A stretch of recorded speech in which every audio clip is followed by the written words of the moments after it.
Shit.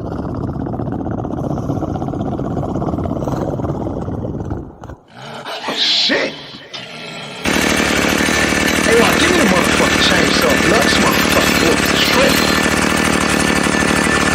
What's up now, motherfucker?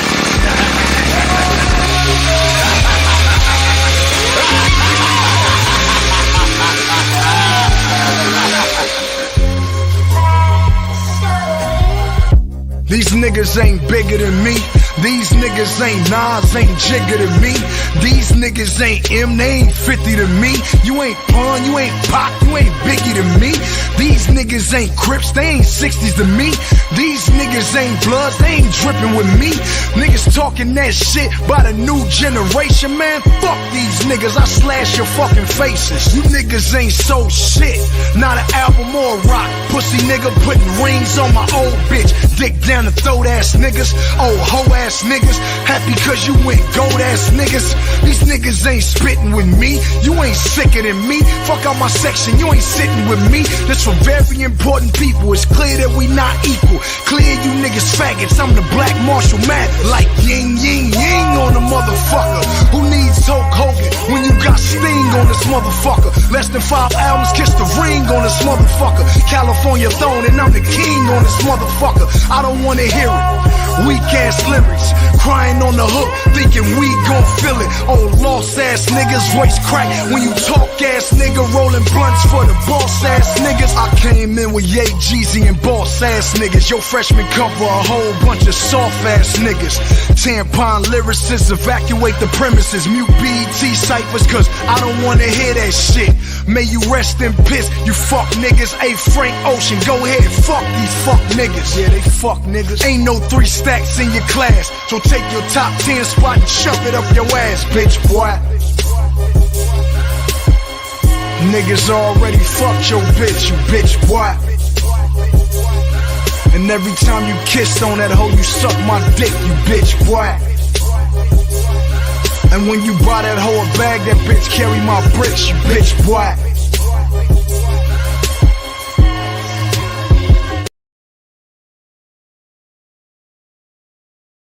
Man, what's good with everybody, man? It's your boy Sean P back in the place to be. Like the show, share the show, tell a friend, we live.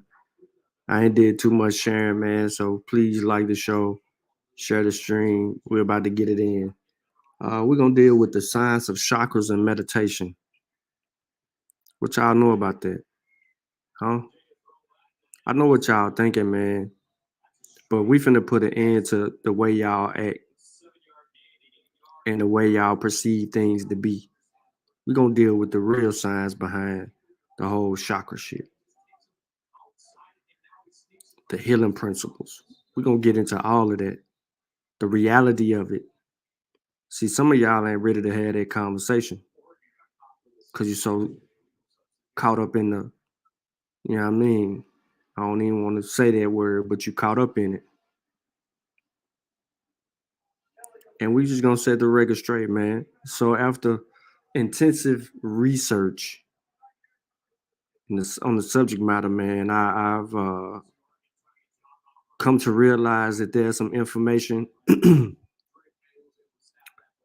and some experiences that y'all just ain't ready for.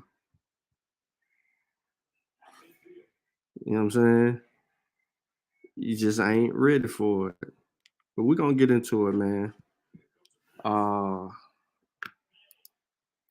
those of you who will catch the replay, you know what I'm saying? Let's make sure you like it and share it. Please, please, please. What's up, EIE?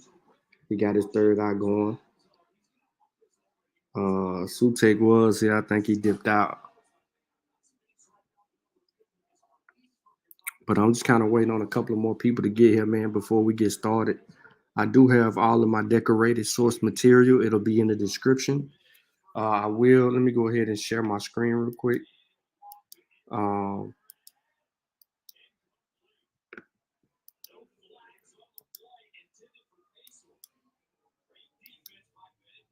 I just want to kind of put this on the screen for you real quick while people are coming in the building. I'm absolutely serious about this here. Yeah, man, we got to look at this differently, bro. You know what I'm saying? Hope y'all like it. Yeah, unblock all 7 chakras. Guided meditation. Is there? We're going to deal with it. So here's some of our talking points today.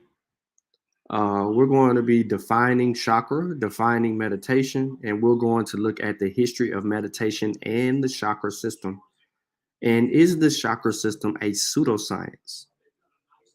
This is something that we're going to entertain just for the evening's sake. Again, for people that are just coming in, I see you, peace, Sister Safa. I want to play that slide for y'all one more time. You know what I'm saying? You underdig me. But yeah, this is what we're going to be dealing with.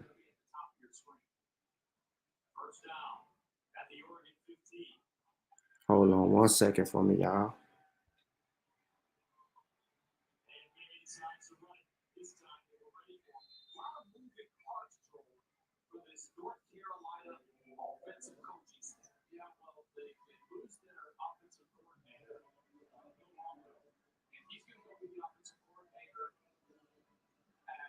Wisconsin. And so what ends up happening now is that tonight you're going to get Ronnie Galloway calling plays, but they also lost their offensive line coach. He's also going to go to Wisconsin. All right, so there we go. What's good? What's good? What's good? What's good? A change of perspective. Yes, sir. Let's deal with it, man. I'm trying to bring y'all into this real science, brother. I need y'all into this real science. Again, the name of the build again, man, is the science behind, you read the title, The Science of Chakras and Meditation. The Science of Chakras and Meditation. Yeah, the bar method, serious. You know what I'm saying? We're going to get into it. So again, these are our talking points that you see on the screen. I hope all my chakra princesses and and princes, I hope y'all love, you know what I'm saying? Y'all love this right here. I'm gonna help y'all out. I'm gonna give y'all some science to support.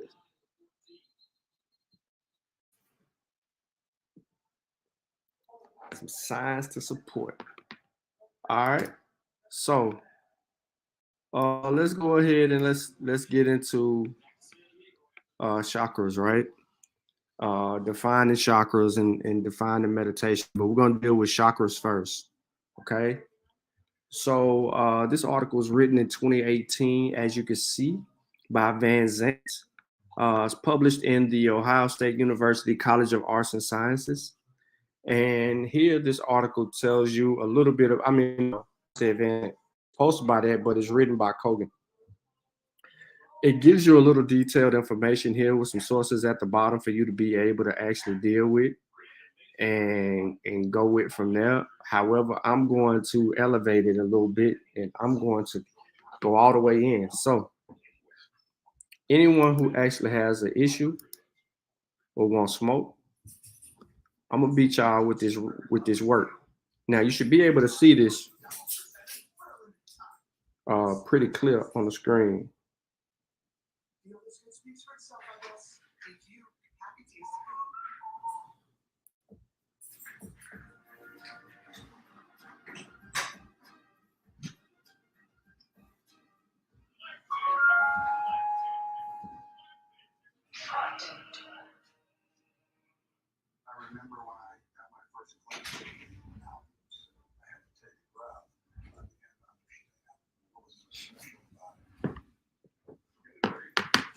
All right, so y'all ready? Let's get into it.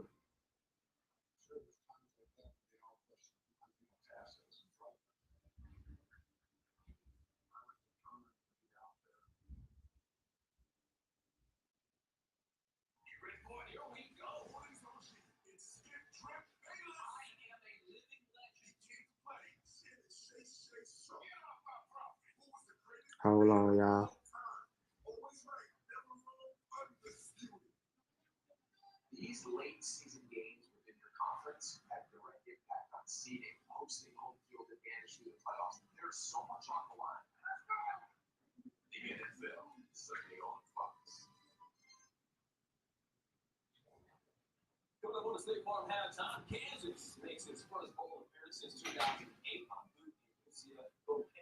Late January.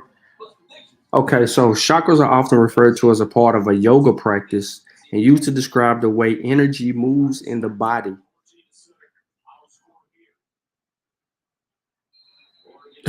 I'm looking at the chat, so that's I'm a little bit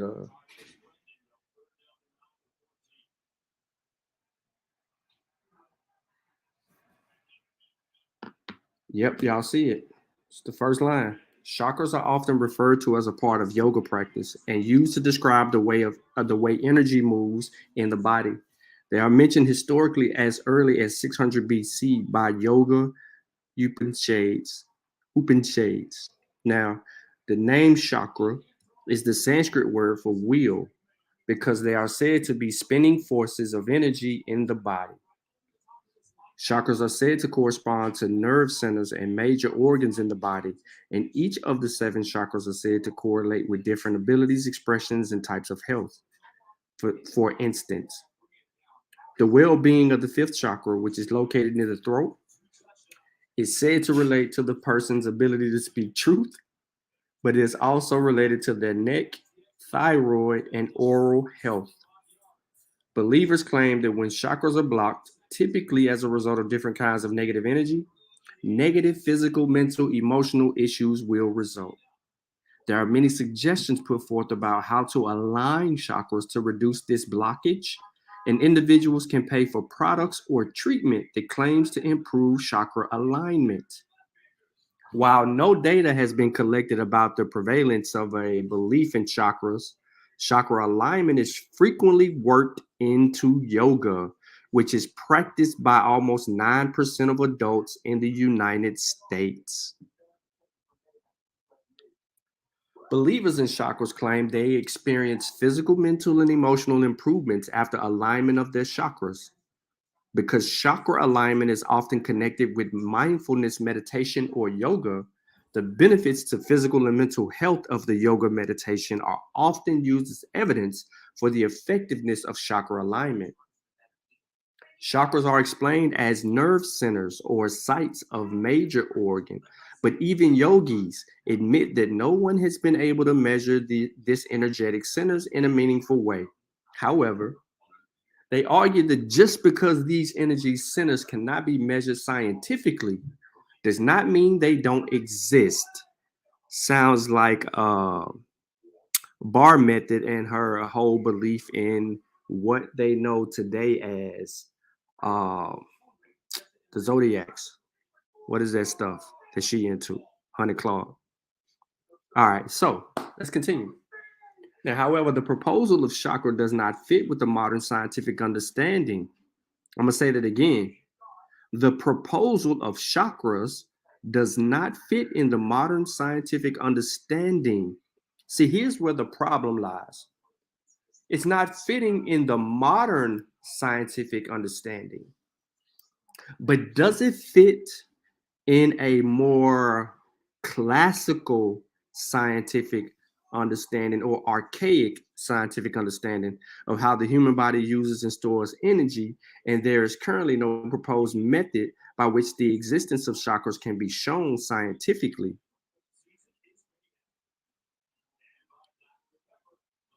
You don't have to keep talking. Now, one cognitive factor that likely contributes to the continued belief in chakras and chakra alignment is confirmation bias. Individuals who believe that they have different chakras associated with their well-being will be more likely to remember times when improvements in well-being occurred just after they took steps to ensure the alignment of balancing their chakras.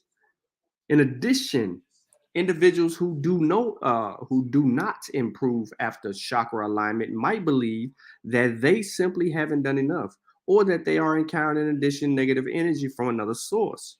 Individuals might also attribute improvements in well-being to a balanced chakra when improved well-beings might actually be the result of a different factor, including decreased stress, increased exercise, or a more positive attitude. Although little reliable research has been done, it is possible that chakra alignment does have some function of a placebo treatment. You see the disrespect here? In addition to cognitive factors, social influences also likely influence a belief in chakras.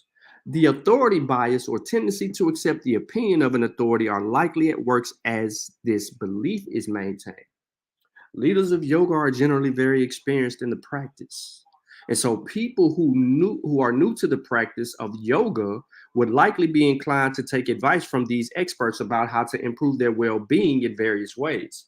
In addition, many individuals who believe in chakras make an appeal to antiquity and claim that, yes, look this up, an appeal to antiquity, and claim that the existence of chakras is supported by the fact that the belief has been around for so long. This is why bullet point number 3 talked about the history. We're going to look at the history because we need to really actually iron out what this love affair we have with chakras and the whole 9 yards.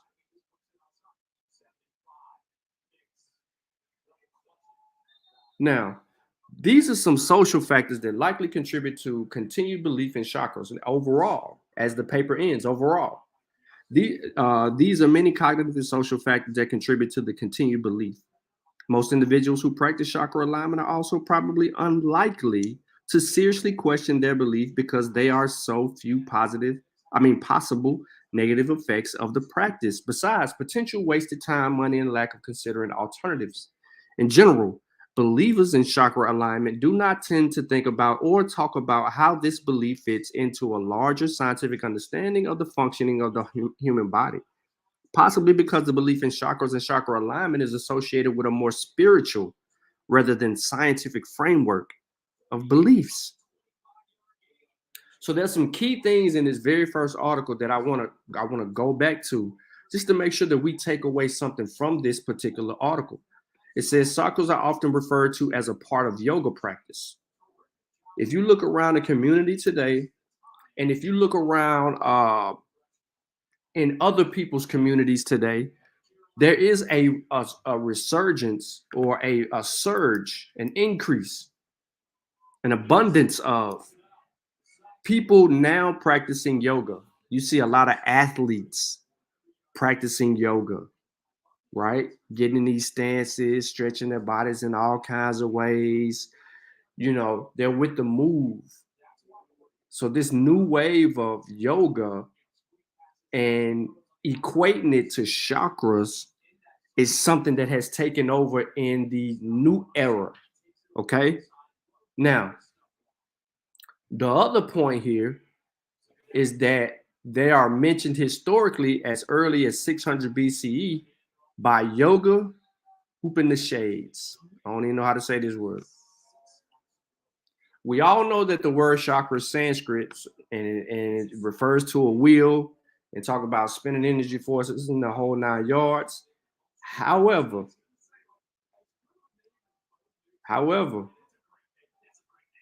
it goes back to the point that the chakra alignment is connected mindfulness, meditation, or yoga because of so-called benefits to physical and mental health of yoga and meditation are often used as evidence for the effectiveness of chakra alignment.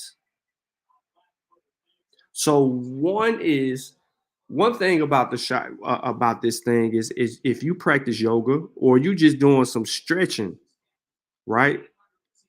You're going to equate that with balancing your chakras or aligning your chakras, as well as meditation, because you're trying to block negative energy and be on a more positive pathway.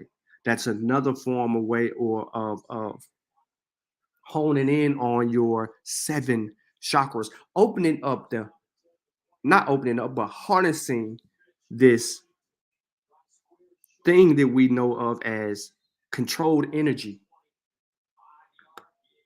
All right. So let's add to the body of work first before we move forward.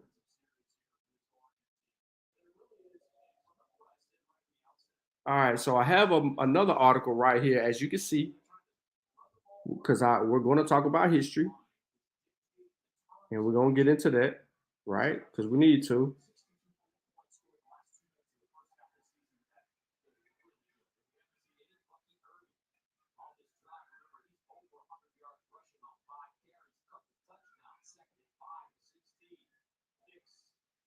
Okay.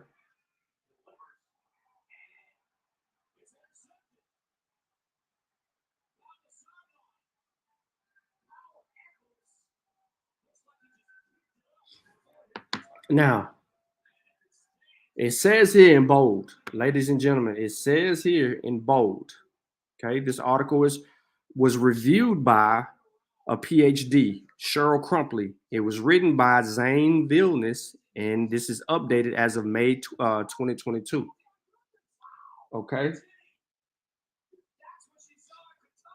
All right, y'all ready? Oh yeah. Now, in Hinduism and Buddhism, chakras are vocal points of energy or prana in the body. The exact number and location of chakras varies depending on the tradition of a person follows. Now, so they're saying that you might have 7 chakras. In a different tradition, you might have 8 chakras. In another tradition, it possibly might be 9 chakras.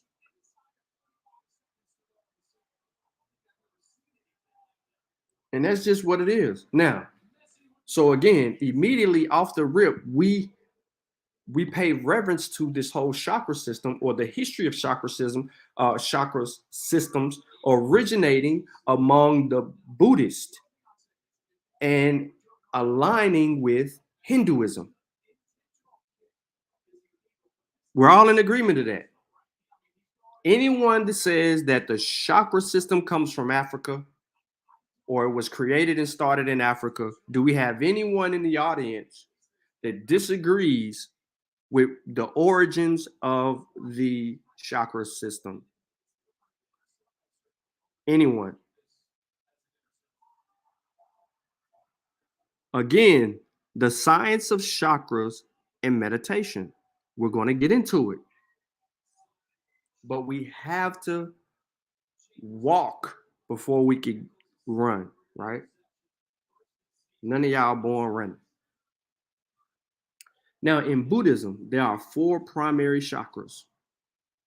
In many forms of Hinduism, there are 7.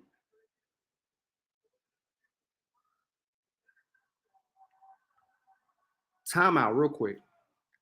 Can anyone tell me who's cherry picking? Bless be 11. Can you because I'm about to defend you if you're a part of the chakra princesses. If you align your chakras.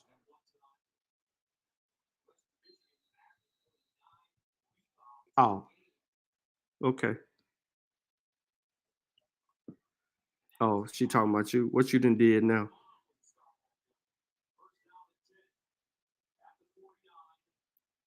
I didn't say that yoga is not good for the body.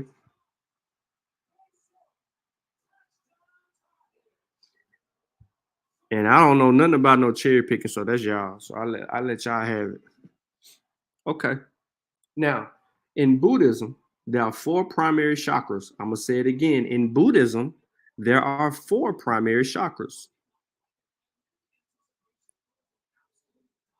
4. In Hinduism, there are 7. There's a difference between Hinduism and Buddhism. So if you see someone talking about they 7 chakras and they black and they in America, ask them if they practice Hinduism. These 7 chakras are believed to be connected via nadi or energy channels. The concept of chakras has influenced many holistic medical practices worldwide. See, here we go.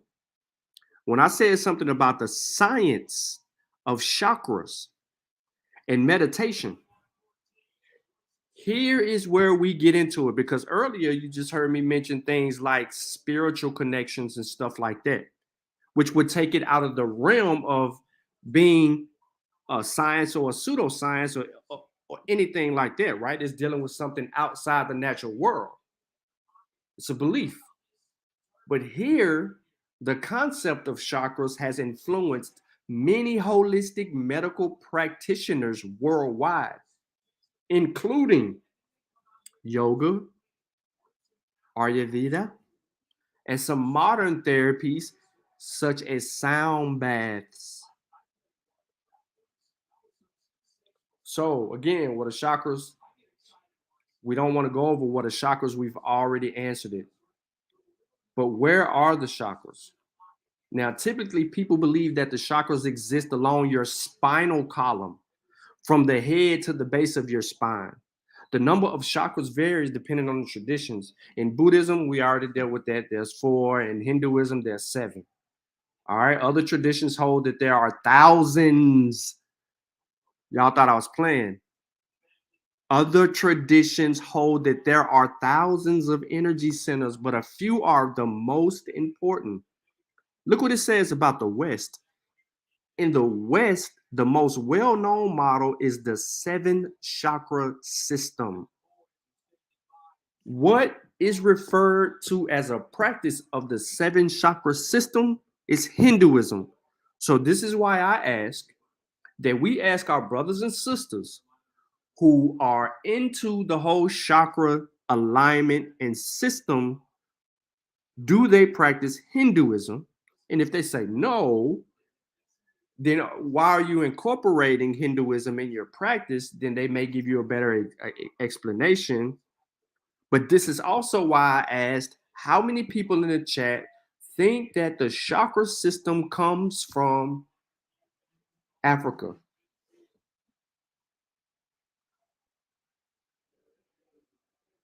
How many people?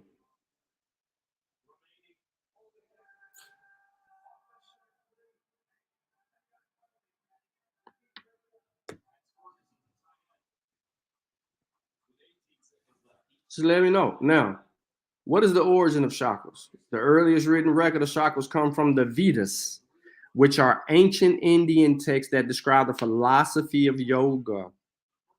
The earliest written record of chakras comes from the Vedas. Now, can we substantiate this? Absolutely, we can. We can go and research, right, to substantiate it. We don't have to rely on one article. We can go and do a deep dive and go behind the research and bring it forth. Now, the precise age of Vedas is unknown, but they are thousands of years old. Over time, the concept of chakras evolved, influencing various Hindu and Buddhist traditions and healing therapies. Now, in the early 20th century, European spiritualists and occultists began publishing books. I ain't bringing up Tantra.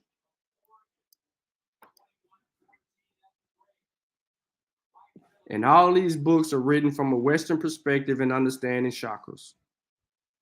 The association between chakras and the colors of the rainbow appears to have come from Western thinkers in the 20th century. Again, the association. So that nice little pretty picture that I had up there with all them little colors on there come from Western thinkers of the 20th century.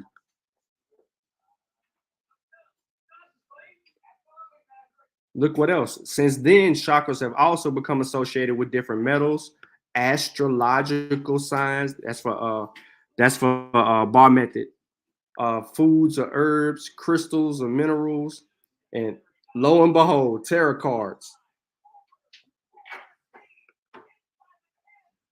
Some refer to this relatively new way of thinking about chakras as the Western chakra system. It has gone on to influence various New Age alternative health practices such as crystal healing and homeopathy. And then there go your 7.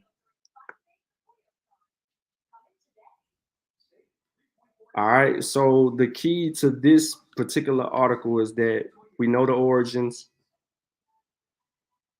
Hinduism, Buddhism, 4 and 7. Right. The West has incorporated colors, right? The rainbow colors. That's a Western thought to associate metals, signs, foods and herbs, crystals and minerals, and tarot cards. That's all from the West. Some people say that this whole chakra stuff is about 5,000 years old. Some say thousands of years old. All right, so that's just a basic understanding now. Let's move on.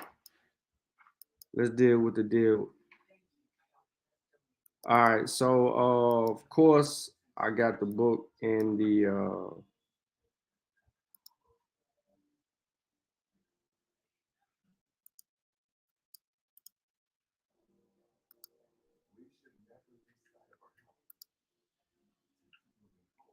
I got the book, the Skeptic Encyclopedia Pseudoscience Volume 2. It's in the description. I'm not gonna read the beginning of this. I want to go directly to chalking it up to the chakras. Let me put it on the screen so y'all can see it. All right, so Carolyn Miss is responsible for writing a book. If you don't know anything about her book, this very first paragraph will tell you here. Well, not paragraph, but the first part of this book chapter tells you this right here. Boom. Carolyn Miss is currently one of the most prominent authors in the lucrative field, thanks to the success of her book in 1996, Anatomy of the Spirit. Miss has been virtually impossible to ignore. She commands top dollar for her workshops and appearances and has promoted her teachings on Oprah. Her most recent book, Why People Don't Heal and How They Can, has been an overwhelming bestseller. So we're going to get into it. Now, it tells you, look, Miss draws upon several strands of spirituality, including Roman Catholicism, Judaism, but her teaching have three distinct characteristics.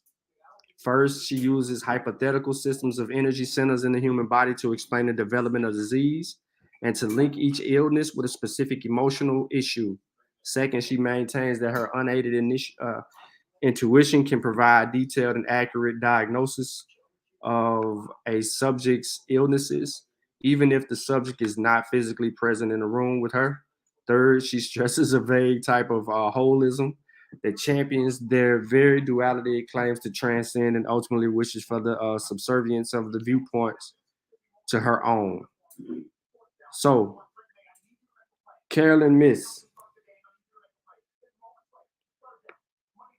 bases most of her teachings on her belief in seven energy centers or chakras located within the human body. In traditional tantric practice, the chakras are represented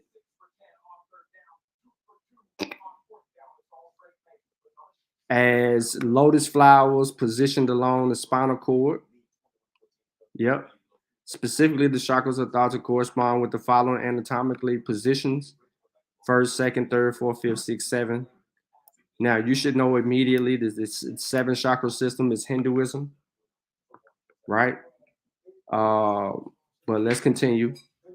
The vertical arrangement of the seven chakras represents the hierarchy of increasing spiritual awareness, and each chakra is thought to be activated by a particular set of emotions. So you have to have be in some type of emotional state, according to Miss, to align your chakras.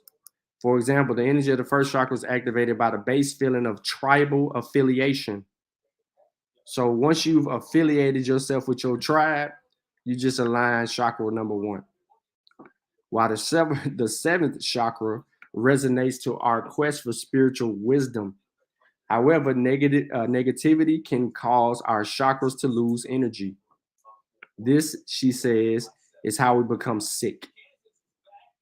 So if you don't want to get sick at all, be positive. Don't wear a mask in the middle of a pandemic, and keep your chakras aligned, and you will never get sick, according to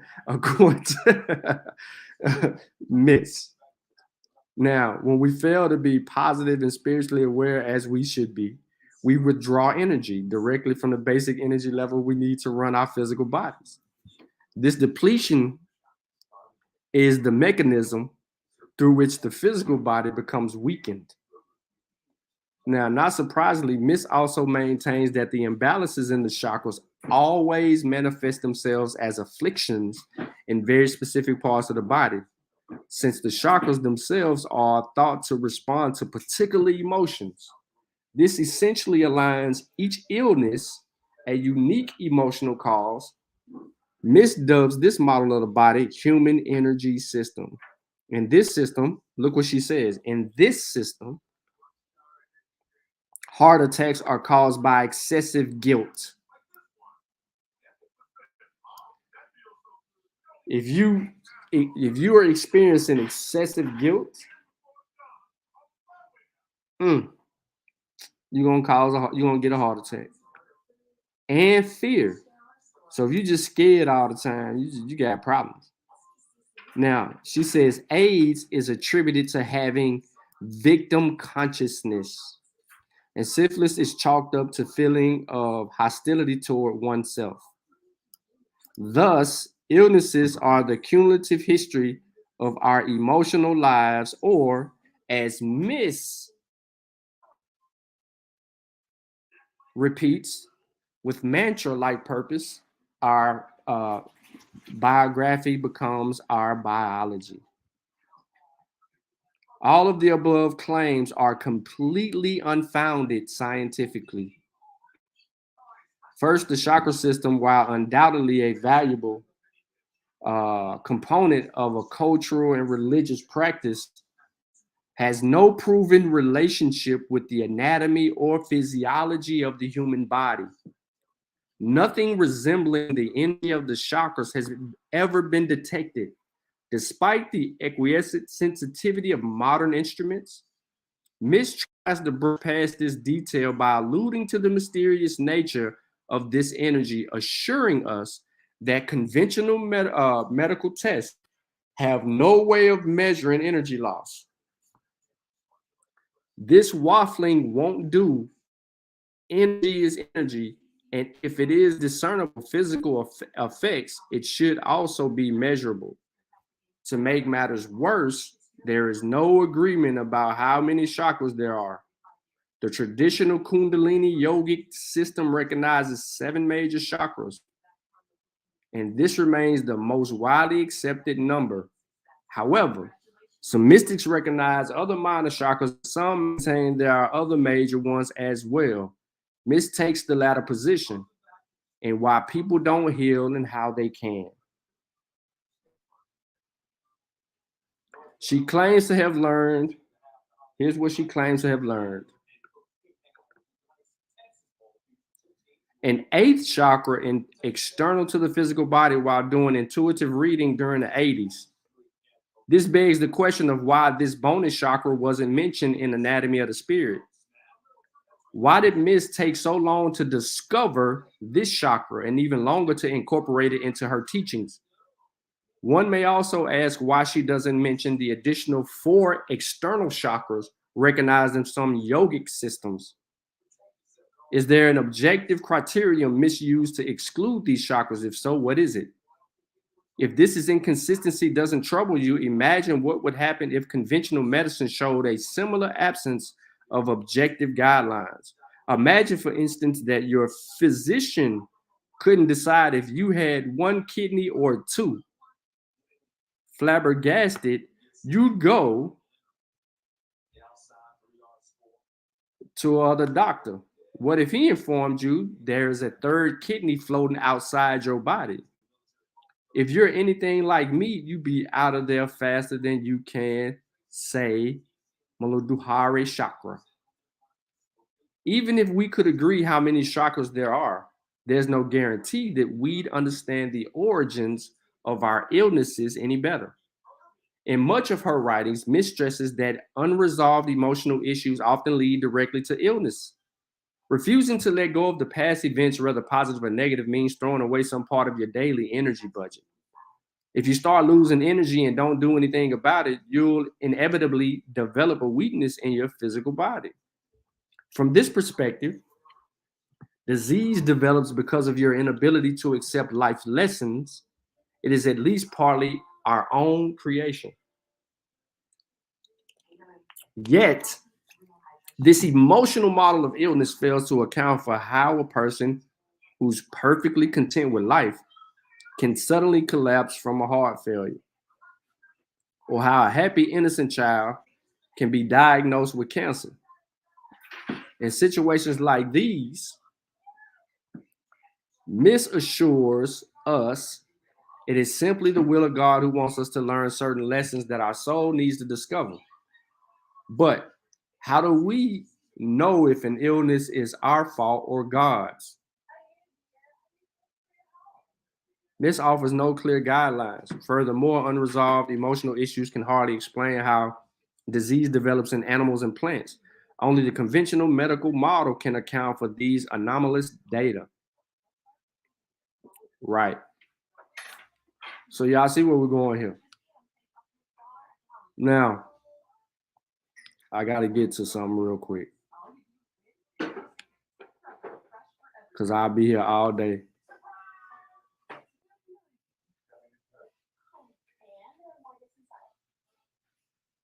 So, if anybody is familiar with her book, she offers no tangible evidence or support of any claim. So, I don't want to go too far left. But that's a little bit about chakras and their relevance here. And based on what we do have, it would be a pseudoscience all day long. It'll be considered that because if you equate it to anything that goes on with your natural body, it would take the unnatural out of it, and it would be a pseudoscience. So the whole chakra thing is a pseudoscience. It's fake. It can't be tested or proven.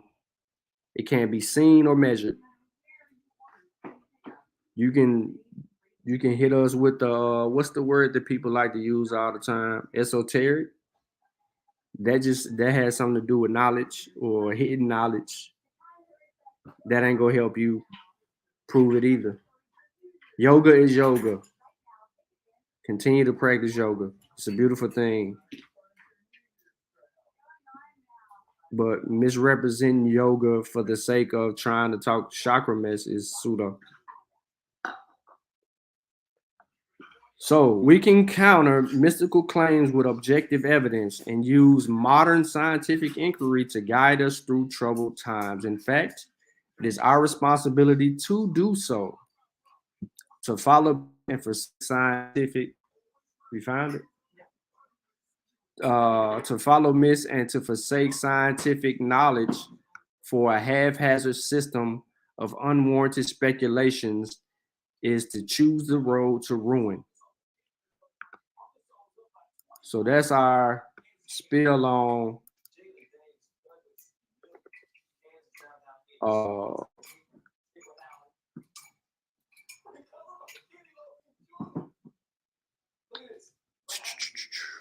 on. That's our spiel on chakra system. All right, let's move on. So let's deal with meditation. Now, by definition, meditation is a practice of concentrated focus upon a sound object visualization, the breath movement, or attention itself in order to increase awareness of the present moment, reduce stress, promote relaxation, and enhance personal and spiritual growth. Cool. The purpose, meditation benefits people with or without acute medical illness or stress. People who meditate regularly have been shown to feel less anxiety and depression. They also report that they experience more enjoyment and appreciation of life and their relationships with others and improve. Meditation produces a state of deep relaxation and a sense of balance and equanimity. And according to Michael J. Bain, meditation cultivates an emotional stability that allows the meditator to experience intense emotions fully while simultaneously maintaining the perspective of them.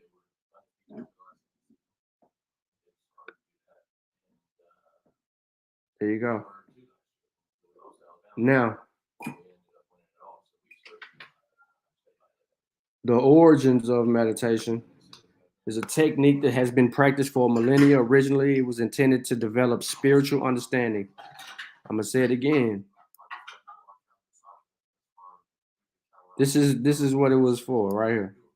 Meditation techniques have been practiced for millennia. Originally, they were intended to develop spiritual understanding, awareness, and direct experience to ultimate reality. The many different religious traditions in the world have given rise to a rich variety of meditative practices. These include the contemplative practices of Christian religious orders, the Buddhist practice of sitting meditation, and the whirling movement of the Sufis, the verses. Although meditation is an important spiritual practice in many religious and spiritual traditions, it can be practiced by anybody, regardless of your religion and cultural background, to relieve stress and pain. As Western medical practitioners begin to understand the minds and the roles of health and disease, there's been more interest in the use of meditation in medicine. Meditative practices are increasingly offered in medical clinics and hospitals as a tool for improving health and quality of life. Meditation has been used as a primary therapy for treating certain diseases, and addiction therapy is comprehensive treatment plan. And as a means of improving the quality of life, people with debilitating chronic or terminal illnesses. All right. So let's go a little bit further. Let's get into the history of meditation.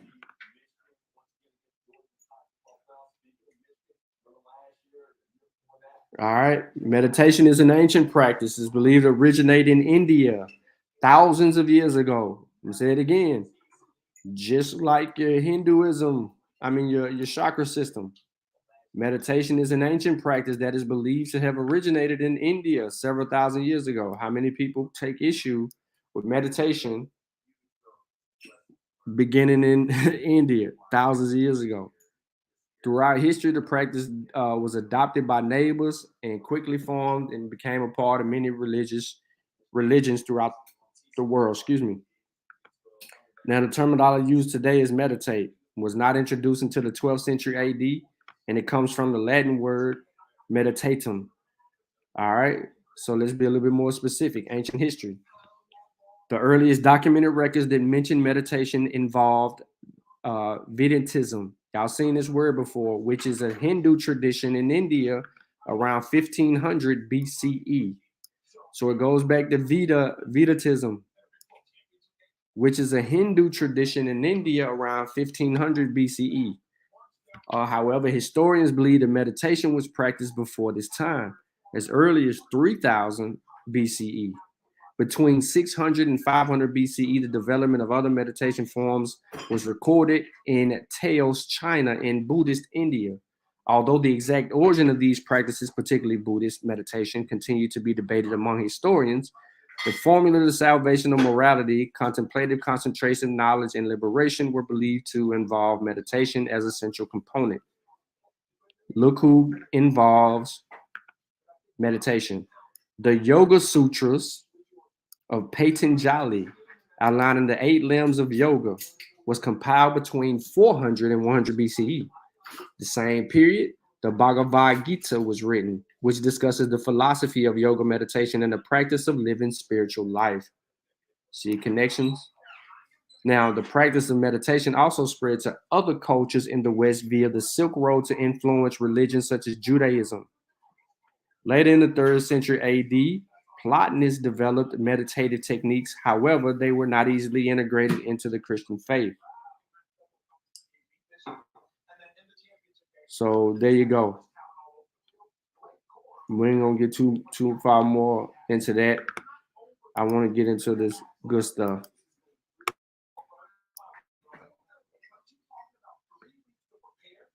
All right.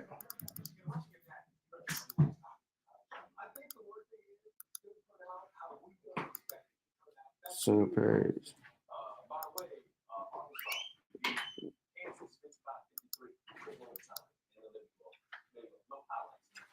Oh man. There y'all go. All right, so we're gonna look at meditation real quick. Not gonna get into the whole gist of that. Just want to give it a breakdown. The word meditation refers to religious practices aimed at producing transcendental experiences and changes in consciousness by quieting or focusing the mind. Meditation is present in nearly all religions, but it's practiced in Central Buddhism, Hinduism, and Taoism. In Christianity, the practice of meditation with the aim of producing mystical states is often discouraged. And in any event, Christianity and the other monotheistic religions, meditation is primarily a form of prayer. Whereas in Eastern religions, meditation consists of elaborate techniques designed to produce states of mind in which truth can be directly perceived. Over the last 100 years or so, the Eastern meditation techniques have been imported into the West, where they now exert a considerable cultural influence. Various claims have been made about the effects of meditation, ranging from the stress relief to psychic powers. And a fair number of scientific studies have been conducted to examine these claims, which are classified here as paranormal, extraordinary, and ordinary effects.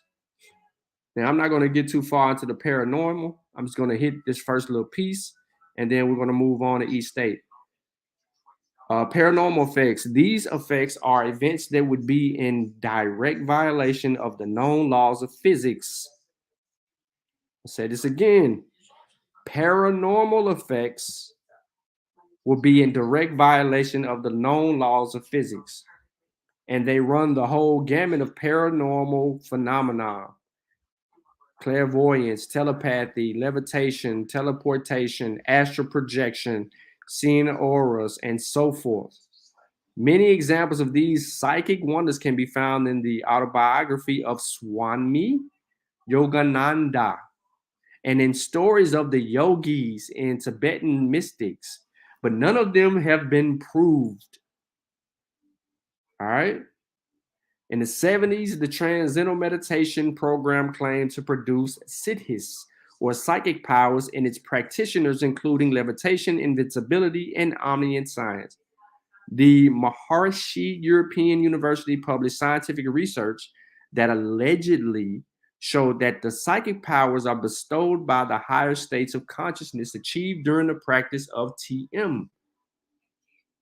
This publication is a prime example of pseudoscience being seriously flawed at best and an outright fraud at worst. The issue of whether paranormal phenomena actually occurred is never directly addressed. Instead, the authors repeatedly confuse the subjective experiences of meditators with the objective events. The book in which this research and other papers are compiled does not show pictures of levitating 1 foot above ground or in the lotus position. In fact, the position of their clothing and hair indicates that these people were just jumping with their legs crossed. The authors complicate matters by stating the levitation starts with hopping and develops as feelings of suspension and so forth. Here's the image right here. Now, 2 follow-up papers published by the Internal Journal of Neuroscience dropped the levitation claims, but continue to refer to this hopping activity as yogic flying. Now, the extraordinary effects deals with these effects relate to claims that, although not in violation of the laws of nature, would certainly revolutionize our view in ourselves as the world, and if they were to be proven. People generally do not meditate to acquire supernatural powers. They do it because they hope to achieve a state of mind that transcends their personal limitation. How that transcendent state is described is intimately linked to their particular religious belief. For example, Buddhism strives to transcend suffering in the nirvana, described as a state of profound insight accompanied by complete detachment and loss of the ego. I'm going to move on. Ordinary effects. Hindu and Buddhist meditation techniques have been introduced in the West, and circular practices in the more modest goal of the improving physical and psychological health. The main proponent of this effort has been Maharishi Mahesh Yogi and his TM program. However, despite its claims of circularity, TM retains many philosophical elements and rituals of Hinduism. The various organizations linked to TM have encouraged scientific research to provide evidence for their claims about the beneficial effects of meditation. Scientific research on meditation. Numerous scientific studies have tested the idea that meditation produces measurable physiological changes, indicating an increase in relaxation and reduced stress, ordinary claims, or even transcendental states of consciousness, extraordinary claims. Most of these studies were done in the 60s and 70s using electroencephalogram or EEG readings to measure brain activity, electrocardiogram readings to measure heart rate, electron myographs readings for recording muscle activity, and measures of respiration rate and skin resistance. Although modern improving techniques such as the positron emissions, tomography, and the functional magnetic resistant imaging are far superior to EEG in probing the lives of human brain, there are very few studies on meditation using them. All right. So science has reared its head up in trying to figure this thing out. Without boring y'all to death, I'm gonna keep it up. I'm gonna keep it 1,000%. Cause I want to get into something real quick. Studies of other types of meditation produce different results. Yoga meditation also produced alpha waves, but were also no alpha blocking response to external stimuli. These results could be due to the fact that yoga meditation is concentrated. Its aim is to block external stimuli and reduce the activity of the mind. Here's a third type of yoga meditation called Kaira Yoga, consists of focusing attention on unfolding visions of the Kundalini. Yeah, there y'all go, Kundalini. Yep, here y'all go. Y'all was looking for that. Now, or serpent energy, traveling its resting place at the base of the spine to the peak of the head, where your chakras align, huh? This type of meditation produces a strikingly different EEG pattern, consisting of extremely fast beta activity with high amplitude waves, accompanied by an accelerating of the heart. External stimuli applied during the meditation had no effect on the EEG. All these findings are indicative of a state of high arousal isolated from the external environment, which again coincides with the subjective description of this meditative experience. I'm going to tell you why I'm skipping. Because once science gets involved, they're testing all of these things, and then they're providing the results of the testing. And they use these instruments to determine if said thing is true or false.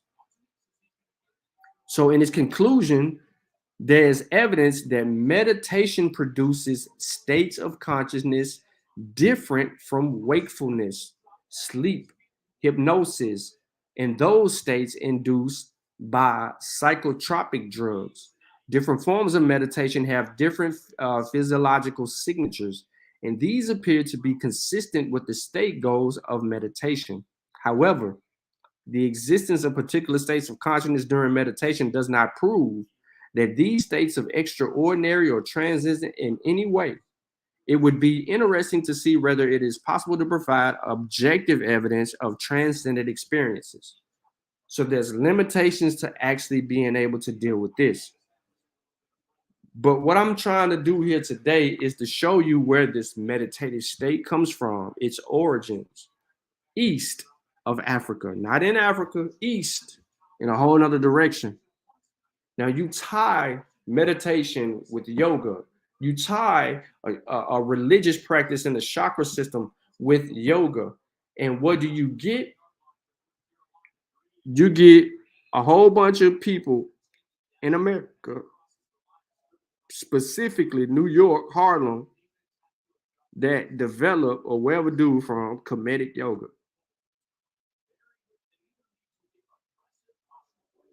And you get this infusion of pseudoscience implemented in something like meditation. Meditation, good for your mind, right? Calm you down, help you out. That's a relaxation. Get you to calm your body, change your thought process. That's a positive, right? That's a good thing. To take something so positive and then try to make it more than what it actually is. The same thing with yoga. You know what I'm saying? Trying to say it has something to do with a chakra system, aligning your spine and all these other little things. And no, if we just keep things simple in its original intent, there wouldn't be any issues. But we have to go and take it from the people who created it, sauce it up, and sell it to people. And now we got black folk that want to be Indian, claim that they African, but run from their Africanness and say they're Native Americans and practice all of this shit that came from East, from the Indians, who developed their own techniques and practices for their cultural and worldview, their cultural understanding and worldview.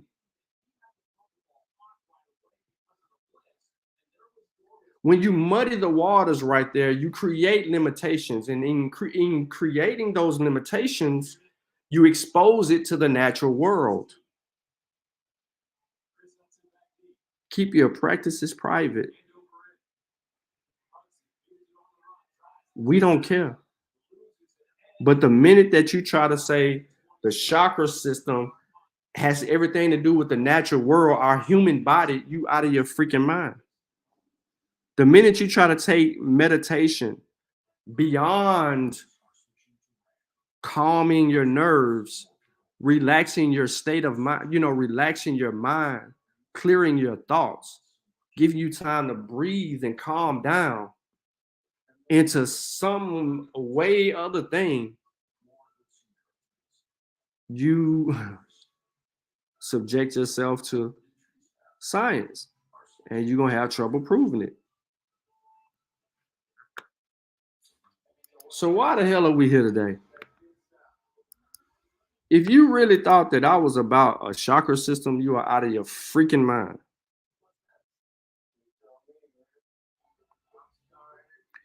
If you thought I would supported you out your freaking mind, I'm every day, all day African. Where's African?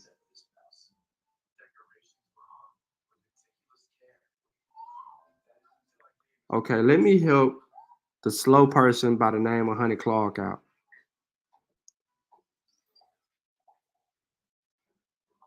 Because she using 2 different accounts.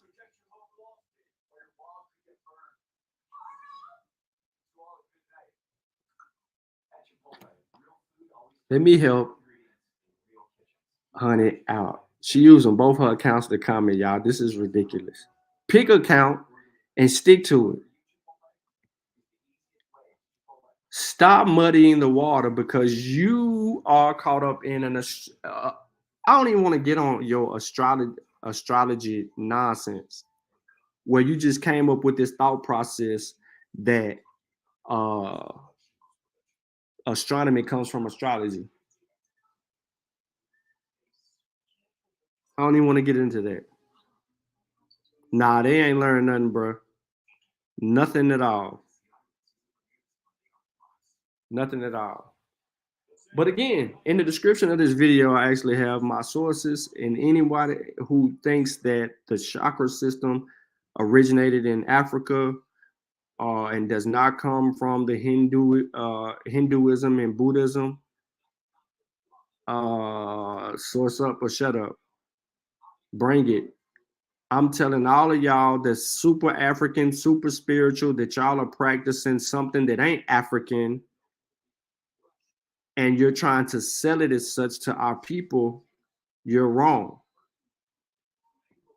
Show me the Africans. Show them. Don't take me to Kemet and show me that papyrus that's bleeding. Don't do that. Don't put old black dude who wrote that pseudo book. Do not bring him out. You're not gonna like my position. What's Africa's stance on this? Africa has nothing to do with a chakra system. Nothing to do with a chakra system. They don't know what the hell that shit is. They don't get into that.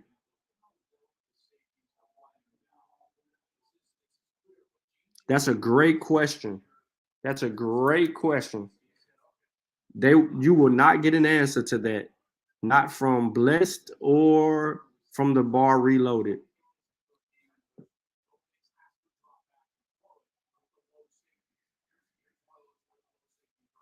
I'm confused.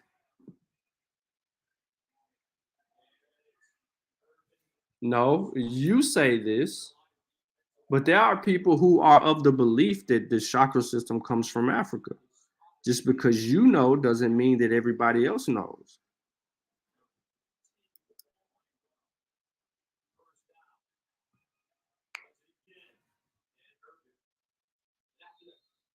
So look, man, I ain't gonna hold y'all up. I got some business to attend to, man. I need to try to see if I can play on these pubs.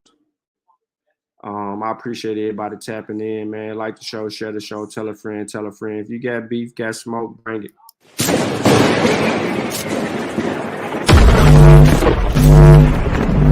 I don't listen to people that I can't learn from. So I don't listen to interviews of artists that don't have no value in what they say. Mm-hmm. I don't listen to music from people that I can't get no game from. Or are you the smartest one on your team? Definitely not. I might be the dumbest one. So we have a lot to do. We must do our business, what we have to do the job.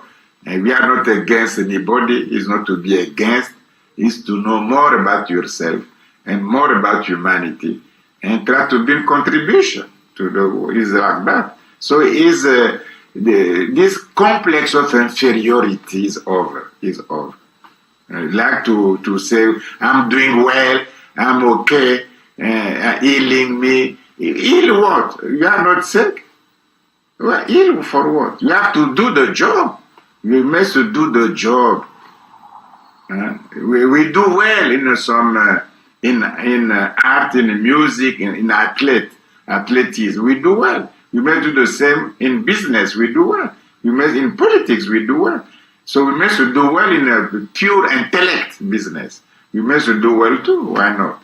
We must learn Medu nature. We must know African language, African philosophy, African spirituality, African culture, African values. Know that very well. Bring that on table. Be proud of that. Because if it's lost, humanity will lose something. So it's good for us to bring this kind of. If they don't study Buddhism, we lose Buddhism. They must study Buddhism. If they don't study Christianity, the Bible, we lose that too. So it's good to study.